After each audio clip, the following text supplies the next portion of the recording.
Hello, we're going to start a new chapter, chapter 5, and this is a chapter that's probably the most useful chapter for people who are going into business, say from a sales perspective.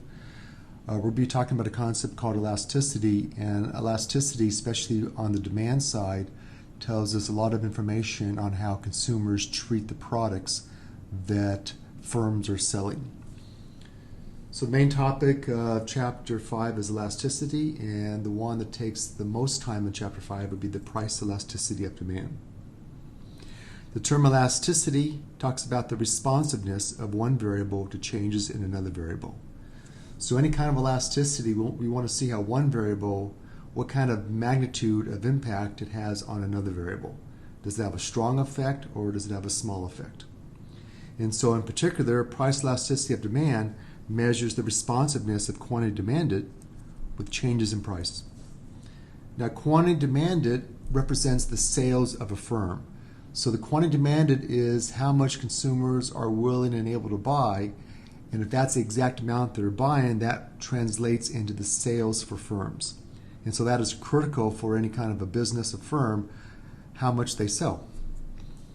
Now, from Chapter 3, we learned from the law of demand that when the price goes up, the quantity demanded goes down. We all know that. That's the law of demand. And when the price decreases, we know the quantity demanded will increase. Again, this all comes from the law of demand. And that is important. But equally important is that when the price goes up, we know we're going to sell less, but how much less are we going to sell? Are we going to sell a little bit less or a lot less? And that really matters. So the price elasticity of demand is after is how much the quantity demanded will increase or decrease by when the price changes. What is the magnitude of change? Now there's going to be a few formulas in Chapter 5, and the first one's going to be a definition formula. Your book doesn't actually call it that. I do, because first of all, students like to have names for formulas, but also this does describe what we're trying to measure, which is the definition. So the quantity demanded, the elasticity of demand is going to be ED. And so whenever I write down ED, that's the elasticity of demand. And this would be in particular the price elasticity of demand. And this is the percentage change in quantity demanded divided by the percentage change in price. You can write it this way. You can also write it, maybe a little bit easier to see it this way, is the percent change in the quantity demanded. Again, the delta sign means change in over the percent change in price. Now note that this will always be a negative number, because if you think about it, if the price goes up, that means quantity demand is going to go down, law of demand. So we would have in the equation a negative number over a positive number, and that'll give us a negative number. And if the price goes down, that will increase the quantity demanded. And now we have a positive number over a negative number. So because of the law of demand, the price elasticity of demand, the ED number, is always going to be negative.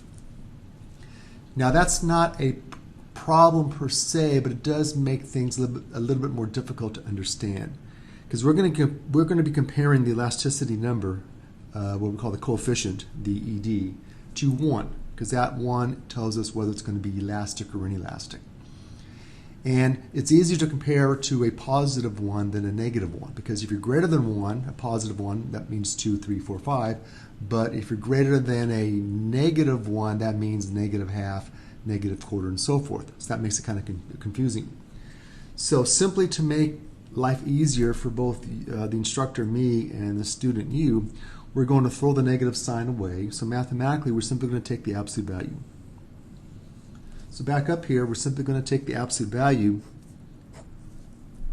of whatever the percent change in the quantity demanded over price does. And that way we can compare it to a 1 instead of a negative 1. So when we compare it to 1, we're going to come up with either it's going to be elastic or inelastic, or it also could be unitary elastic. Now we're going to find out that the absolute value of this coefficient ranges anywhere between 0 and infinity.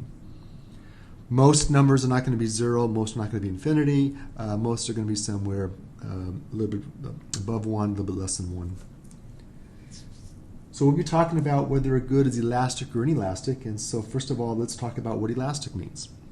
So here is our, again, equation, percent change in quantity demanded over the percent change in price. And now mathematically, if the numerator, the percent change in the quantity demanded, is greater than the percent change in price, we have a coefficient number which is going to be greater than 1, because quantity demanded is greater than price. And if this is the case, then we that demand is going to be elastic.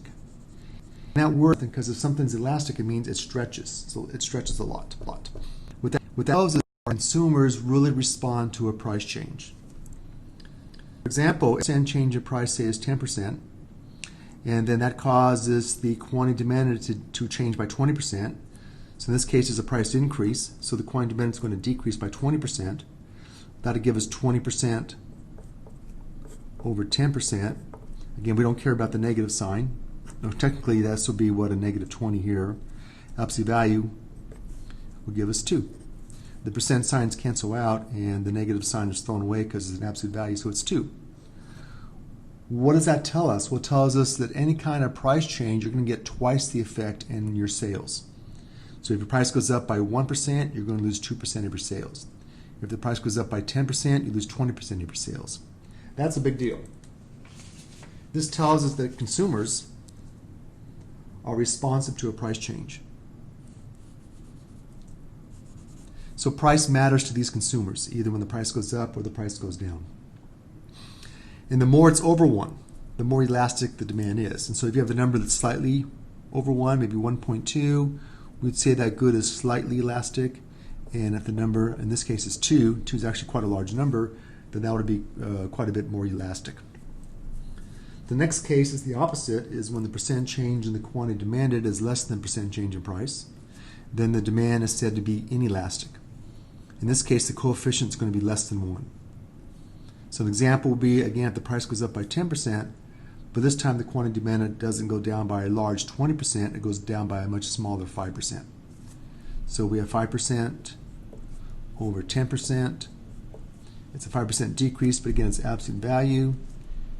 Percent signs cancel out, and we have a 5 over 10, which is 1/2. Or you can write it as 0.5 as you want, it doesn't matter, same thing. So in this case, demand is said to be inelastic because, first of all, it's not elastic. It's the opposite. In this case, inelastic always means that things don't stretch very much. So it tells us that our sales don't stretch that much. Price goes up 10%, we lose 5% of our sales. A much smaller change than, say, the 20% where we had it being highly elastic. In this case, consumers are not responsive to a price change. So price doesn't matter to them as much for this good. And that's good from a seller's perspective if you can control your price, because now you can raise your price a little bit, in this case 10%, which is more than a little bit, I would say, and you can get away with it. You lose some customers, but not that many. And we'll find out at the end of the concept of price elasticity of demand that the reason why we study this mostly is because of money. And the closer the number is to 0, the more inelastic it is. And so again, in this case it's 1/2, but if the number is, say, 0.1, that'd be much more inelastic than, say, 0.5. And then the third case is mathematically possible, is if they just by chance they're the same number. So in this case, if the price goes up by 10% and the quantity demanded goes down by 10%, then we have 10% over 10%, and that comes out to 1. So lack of a better name, we just call it unitary elastic. And this means it sort of cancels out. In this case, if you raise your price or lower your price, it doesn't really do that much for the business. So what I like to do is draw you a little diagram, and what I'll do is I'll pause here, and then I'll come. So what I did here is I just drew in real fast 2 different demands. I call those demand for, say, a market in LA. So this looks at consumers in Los Angeles. And then say we're selling the same good, some kind of maybe a new iced tea drink or something. Iced tea. Maybe a power drink or something, and we want to test market it in, say, 2 different markets, one LA, the other one is NY, New York. And it just happens that we notice that the demands in both markets are different slope. The demand in LA is more steep than the demand in New York. So what does that mean about our customers? Well, let's say just by chance in both markets we have the same price right now, at P1 and we're selling the same amount at Q1. And let's do a test study and let's drop the price in both markets. Say drop it down to price P2, whatever that is. And let's see what happens. So let me draw in price P2. And so we look in the market in Los Angeles, we increased our sales, a law of demand, but I would say not very much. We increased them that much. If we look at New York, the sales increased a lot more. They stretched a lot more. So what does that tell us? Well, it tells us the demand in New York is relatively more elastic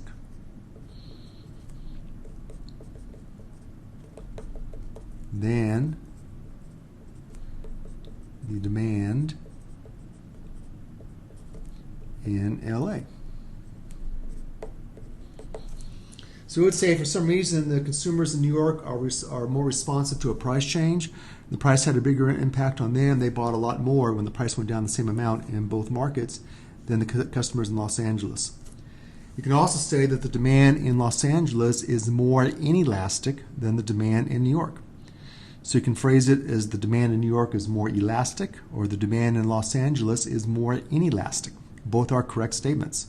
And what that means is that the consumers in LA are not as responsive to a price change as the consumers in New York. And we'll talk more about why that would be the case in terms of what would determine whether a demand is going to be relatively more elastic or relatively more inelastic. And what I want to do now is talk about two extremes on elasticity, but I think I'll stop there and we'll start a part 2 lecture with these two extreme types of elasticity.